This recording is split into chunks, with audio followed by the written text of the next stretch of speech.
Assalamualaikum warahmatullahi wabarakatuh. Kembali lagi bersama saya dengan Andika Hendra Mustaqim. Kali ini kita akan mendiskusikan tentang salah satu metode untuk berpikir kritis dan berpikir kreatif, yaitu storyboarding. Storyboarding merupakan salah satu metode yang cukup populer, yang cukup digunakan oleh para profesional, oleh para ahli, oleh para seniman untuk mengembangkan ide-ide kreatifnya.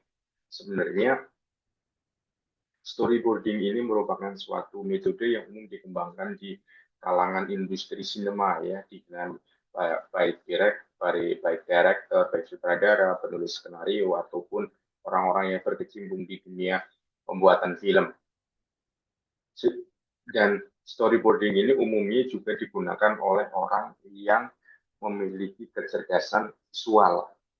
Mereka mengutamakan ataupun mendorong gitu kan. Teknik ini digunakan oleh mereka yang memiliki pola pikir visual itu lebih dominan dibandingkan pola pikir logika ataupun pola pikir tulisan ataupun pola pikir memori. Itulah awal mulanya storyboarding. Storyboarding ini juga bisa paling paling enak ketika digunakan di dalam kerja kelompok atau kerja tim, sehingga di situ ada diskusi yang mengalir dan di situ ada gambar, ada visual, kemudian ada teks, ada naskah, kemudian ada arah pergerakan dan menunjukkan bagaimana bagaimana dari storyboarding itu, dari berbagai gambaran itu akan menghasilkan suatu terobosan-terobosan. Storyboarding ini menjadi teknik metode yang sangat pas untuk bagi mereka yang suka membaca film, suka nonton film animasi, suka tentang imajinasi, suka tentang dunia seni, seperti itu. Itu gambaran awal. Ini modelnya seperti ini, storyboarding. Jadi ada gambar, ada teks, ada naskah, ya kan. Kemudian dia terdiri dari beberapa kotak. Ini sama seperti ketika kita baca komik, Doraemon, Sengkang, dan lain sebagainya. Mungkin komik-komik yang kekinian. Ini juga sangat mirip dengan metode-metode yang digunakan seperti di teknik-teknik webtoon, ya, seperti itu. Dengan model-modelnya kan seperti ini. Seperti diungkapkan oleh Jenny Anderson bahwa storyboard ini a way of structuring of narration and its content, picture, and words. Jadi storyboarding ini merupakan selalu cara untuk menarasikan, ya, selalu cara untuk menarasikan dengan terdiri dari konten, gambar, dan kata-kata. Dan storyboarding ini umumnya digunakan seperti yang saya katakan, digunakan dalam industri televisi dengan ini melibatkan manifestasi visual. Jadi ada di situ manifestasi visual. Jadi manifestasi visual itu dalam verbal theory, kemudian understanding the whole story of going from abstract to concrete. Jadi ada pemahaman dari cerita itu, dari cerita itu bisa dinarasikan menjadi suatu hal yang abstrak, dari suatu hal yang abstrak menjadi sesuatu hal yang konkret. Jadi misalnya ketika teman-teman membuat suatu ide untuk suatu produk, itu kan suatu terobosan untuk campaign dan lain sebagainya, itu kan menjadi sesuatu yang abstrak, tetapi itu dikondisikan atau dikembangkan menjadi sesuatu hal yang konkret. Ini kan seperti diungkapkan oleh Jenny Anderson. Jadi di dalam storyboarding itu ada beberapa hal yang kalau kita lihat di sini itu berasalnya itu dari ide, proses, petualangan, kemudian ada upaya untuk membangun jembatan, kemudian jembatan untuk visualisasinya, kemudian ada identifying gaps, kemudian ada upaya untuk kolaborasi untuk mengatasi problem solving. Jadi ada 6 ya. Umumnya itu ada 6 kalau kita melihat dari apa namanya dari dari model storyboard ini. Yang pertama kita akan mendiskusikan bagaimana tentang arti mapping the idea. Jadi ketika di storyboarding ini, jadi mengembangkan beberapa beragam teknik, mulai dari mind mapping, brainstorming, dan lain sebagainya. Yang pertama itu mapping the idea. Mapping idea berarti Berarti teman-teman bisa menggunakan mapping the ID-nya itu terlebih dahulu. Mapping ID-nya itu apa? Mapping ID-nya sampai detail-detailnya, ya kan? Ini kan dari awalnya itu ada mapping ID. Dengan mapping ID, maka teman-teman bisa mengeksplorasi ketika misalnya akan mengkonstruksi sebuah ide pelayanan atau membuat iklan layanan masyarakat yang berkaitan dengan narkoba, ya kan? Maka mapping ID-nya itu adalah berkaitan dengan upaya pencegahan narkoba, berkaitan dengan bahaya narkoba, berkaitan juga dengan misalnya dukungan masyarakat, kemudian persepsi janji terhadap narkoba dan lain sebagainya. Jadi ketika mapping idea itu menjadi sangat luas, mapping idea itu menjadi sangat sangat apa namanya sangat sangat berkembang, maka ide-ide terbaik itu akan muncul dan ide-ide yang kurang maka itu akan digeser. Itu kalau pertama yang mapping idea. Kemudian selanjutnya itu ada proses. Prosesnya itu seperti apa? Prosesnya itu adalah bagaimana mapping idea itu disesuaikan dengan targetnya, sesuaikan dengan programnya, sesuaikan dengan apa yang kita sebut dengan apa yang kita sebut dengan upaya untuk mewujudkannya. Jadi prosesnya itu seperti apa, targetnya itu apa, campaign-nya itu bentuknya seperti apa, pasarnya itu seperti apa, siapa yang akan dikerjakan. Jadi prosesnya itu, semua itu proses. Proses itu dalam bentuk diskusi, dalam bentuk upaya brainstorming, upaya dengan dialog, dan lain sebagainya. Dengan demikian selanjutnya ada user journey. User journey itu seperti apa? Itu bagaimana adanya petualangan-petualangan kita ketika kita berbicara tentang visual, ya kan, tentang visual, maka di situ ada bagaimana memasukkan petualangan-petualangan yang pernah kita lakukan, pengalaman-pengalaman yang pernah kita dapatkan, pengetahuan-pengetahuan yang pernah kita gali, dan seperti itu. Jadi user journey itu akan mendorong seseorang untuk mengeksplorasi lebih dalam, untuk mendorong gitu kan, untuk mendorong suatu gebrakan. Jadi karena apa? Karena itu tersimpan di dalam memori kita. Dengan demikian, maka gitu kan storyboarding itu nantinya juga akan menjadi jembatan. Bagaimana dari pemikiran-pemikiran yang abstrak, ide-ide yang abstrak, sesuatu rencana-rencana yang tidak kelihatan, kemudian itu divisualisasikan dalam bentuk gambar seperti seperti pada tayangan-tayangan berikut ini ya, di tayangan-tayangan yang di belakang ini. Jadi di situ ada gambar-gambar divisualisasikan. Kenapa harus divisualisasikan? Karena itu akan memudahkan dalam perencanaan, akan memudahkan dalam eksekusi, akan memudahkan dalam evaluasi. Jadi penggambaran-gambaran visualisasi itu akan menjadi lebih mengena, akan lebih tepat sasaran. Selanjutnya itu identifying gaps. Identifying gaps itu seperti apa sih sebenarnya? Jadi ada dari setelah penggambaran-penggambaran itu ada kesenjangan-kesenjangan, ada ada semacam ketidaksinambungan, ada miskonsepsi mungkin, ada mispemahaman, hingga itu kesenjangan dan itu diidentifikasi kemudian dicarikan suatu solusi dengan tujuan apa nantinya dari hal itu dikoordinasikan oleh semua tim untuk berusaha mencari problem solvingnya sehingga dari itu bisa menjadi dari apa gambar-gambar yang sudah terkesan rata bisa menjadi suatu film kemudian menjadi suatu desain produk jadi desain layanan dengan konsep yang berbasis kepada itu maka skenario nya bisa akan lebih kuat ya kan skenario nya lebih kuat idenya akan lebih kuat visi-visinya musim juga akan lebih jelas dengan demikian nantinya storyboard itu akan mudah dilaksanakan itu loh yang saya maksud dari pemahaman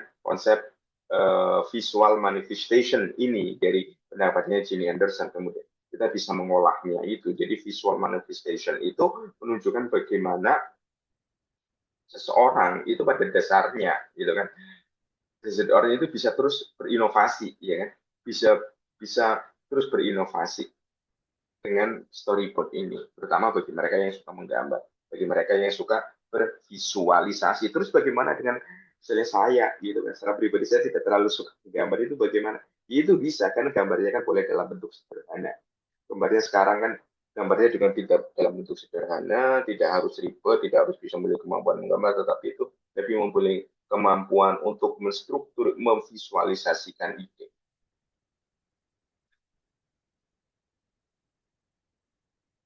Awal lanjutan dari storyboarding adalah sudah script writing, ya kan? Script writing. Kenapa di dalam storyboarding itu cenderung ada script writing? Karena apa? Script writing itu ada dialog, ada action, ada scene, description, voice over, kemudian ada effect. Kenapa di sini ada ada upaya untuk membangun suatu cerita, ya kan?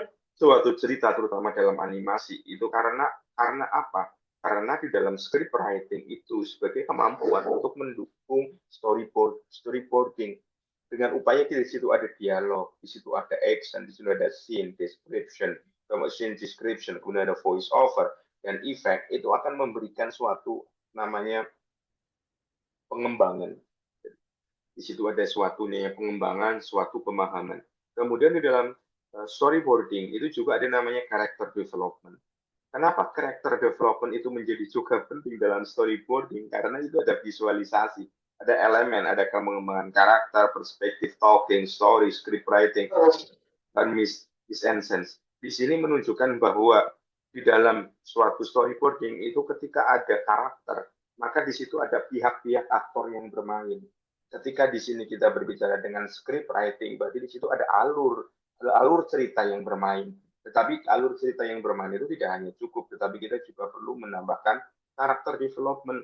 Aktornya siapa, ketuanya siapa, siapa yang bertanggung jawab keuangan, bendaranya siapa, treasury, sekretarisnya siapa, teknik untuk MC-nya siapa, misalnya ketika ada campaign. Kemudian di situ siapa yang akan mencari iklan, siapa salesnya, siapa marketingnya, dan lain sebagainya. Character development itu akan membentuk suatu tugas-tugas. Jadi tugas-tugasnya akan lebih lebih terarah, lebih di sini akan menuntut pertanggungjawaban. Di situ ada menuntut efisiensi dan akan menuntut efektivitas yang lebih lanjut. Kemudian dalam storyboarding itu tidak mungkin ketika kita berbicara tentang hal-hal yang imajinatif semata, berbicara hal-hal yang fantasi, tetapi di situ ada come to life, bahwa dalam storyboarding itu juga ada sesuatu yang hidup, ya kan? Ada sesuatu yang bisa kita manifestasikan untuk tumbuh dan berkembang. Seperti itu. Karena apa? Di situ ada suspense, di situ ada psychological thriller. Jadi orang itu dibuat penasaran, ada tense-nya di situ, ada suspense-nya di situ yang ikut bermain. Seperti itu. Tidak tidak tidak ketinggalan adalah ketika kita membuat storyboarding di situ ada reflection. Kenapa reflection? Reflection itu situ orang-orang yang berpikir tentang storyboarding itu akan merefleksikan tentang apa yang seharusnya ada, merefleksikan apa yang seharusnya tidak ada, merefleksikan apa yang ke depannya, merefleksikan apa yang terjadi pada masa lalu. Refleksi itu adalah bagaimana kita menggunakan pikiran dan menggunakan hati kita dengan tenang, ya kan? Dengan tenang, tidak emosional, tidak membabi buta, dengan tentunya dengan mempertimbangkan segala aspeknya. Tentu tanya pemahaman pengalaman kita terhadap situasi di mana storyboarding itu memang berada. Kemudian ada capture experience. Capture experience itu bagaimana pengalaman itu yang terjadi itu bisa ditangkap di dalam storyboarding. Karena apa? Karena storyboarding sebagai upaya kreatif gitu. Jadi, upaya kreatif itu kan tidak dilepaskan. Misalnya ketika seseorang membuat film, kan tidak lepas dari pengaruh apa yang terjadi dalam kehidupannya. Ketika seseorang membuat suatu campaign juga tidak lepas dari pengalaman-pengalaman sebelumnya, apakah pengalaman positif ataupun pengalaman negatif. Kemudian tidak ada salahnya ketika kita akan selalu take action. Jadi fokusnya itu aksi, aksinya itu seperti apa, tindakannya seperti apa, gitu kan? Tindakannya seperti apa. Yang tidak mungkin ketika kita membuat storyboarding tanpa adanya tindakan yang akan mengikutinya ataupun aksi yang akan berdampak kepada hal berikutnya gitu. Teknik teknik utama yang cukup populer itu adalah vocalization. Vocalization ini pernah diungkapkan oleh Michael Poole tahun 1995 itu dengan menggunakan konsep vocalizer dalam visual communication. Ya, dalam vocalizer ini umumnya itu bagaimana upaya untuk menggunakan gitu kan. Ya itu seperti itu. Line, ada line, garis, ada dot, titik, cahaya, dark, dan compromising dalam storyboard. Jadi storyboardnya itu akan lebih bervariasi. Ya, mungkin teman-teman sudah mengetahuinya lebih di awal ya, gambar-gambar gimana storyboardnya itu akan bermain, ada visualisasi, ada dot, ada gambar, ada teks, dan lain sebagainya. Ini menunjukkan bagaimana storyboarding ini, ya kan, storyboarding ini juga menunjukkan cara kita berpikir yang kreatif dan berpikir cara yang kritis. Karena apa? Teknik dalam storyboard ini, kalau kita belajar lebih detail, itu yang pertama kita akan menekankan pada visualization flow. Jadi ada aliran. Jadi kotaknya itu 1, 2, 3, 4, 5, 6. Jadi narasi-narasinya itu cenderung akan lebih sederhana, tidak ribet gitu kan. Seperti kita lihat baca komik, lihat animasi kan narasinya akan sederhana, prosesnya juga akan lebih sederhana. Di situ ada beberapa frame. Frame-nya itu ada bisa ilustrasi, sketsa, gambar, dan lain sebagainya. Dalam storyboard itu bukan hanya kemampuan gambar, bisa saja mengambil foto, kemudian mengambil gambar, bisa juga gambar-gambar yang memang sudah kita cetak dan kita tampilkan seperti itu. Sehingga itu menunjukkan suatu proses yang memang waktunya terus berkembang ya. Di situ ada faktor waktu. Jadi visualization flow itu menunjukkan bagaimana arahnya itu menunjukkan tren waktu yang berkembang dan ada waktunya. Ketika kita berbicara tentang suatu proses tidak bisa kan kita hanya berbicara tentang ide saat ini, tetapi kita juga bisa flashback, tetapi kita juga bisa berpikir ke depan. Kemudian ketika kita hal yang perlu digarisbawahi ketika kita memperhatikan tentang storyboarding, maka kita akan memperhatikan tentang pola pikir yang non-linear. Ya.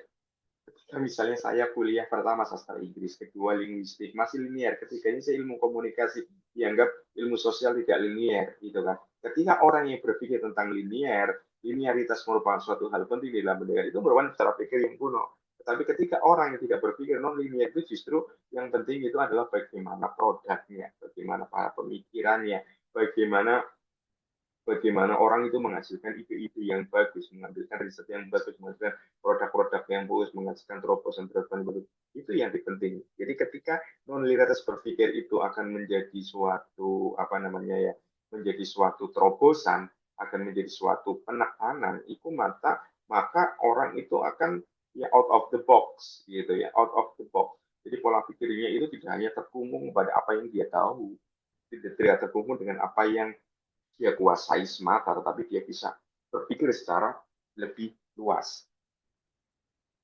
Kemudian storyboarding. Kalau saya melihat ya kita belajar, kita juga di situ ada yang namanya bagaimana pengalaman itu akan bermain.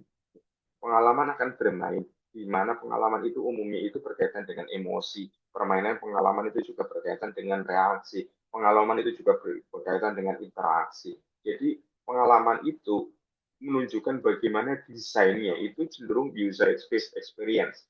Kemudian nantinya akan membuat service blueprint. Jadi ujung pengalaman ini menjadi pengalaman para pelaku. Bukan hanya pengalaman pelaku semata, tetapi juga pengalaman dari orang-orang yang ada di sekitarnya, stakeholder. Pengalaman masyarakat juga bisa digunakan. Pengalaman customer behavior itu juga bisa digunakan. Dengan demikian, dengan berbagai cara tersebut, maka storyboarding itu bisa digunakan untuk pengembangan produk, bisa digunakan untuk marketing, campaign, digunakan untuk pelatihan pendidikan, bisa digunakan untuk film dan animasi. Dengan cara berpikir ini, dengan cara berpikir storyboarding, maka orang itu cenderung akan berpikir lebih kreatif dan akan lebih problem solving. Saya kira ini penjelasan saya berkaitan dengan metode cara storyboarding. Jadi teman-teman yang tertarik bisa bisa kirim kirim opini ya, kirim opini di kolom komentar juga bisa bisa kirim opini di kolom komentar, bisa bertanya atau bisa berkolaborasi dengan saya. Jangan lupa subscribe channel video 100% Autentik bersama saya Andika Indra Mustaqim. Terima kasih banyak. Assalamualaikum warahmatullahi wabarakatuh.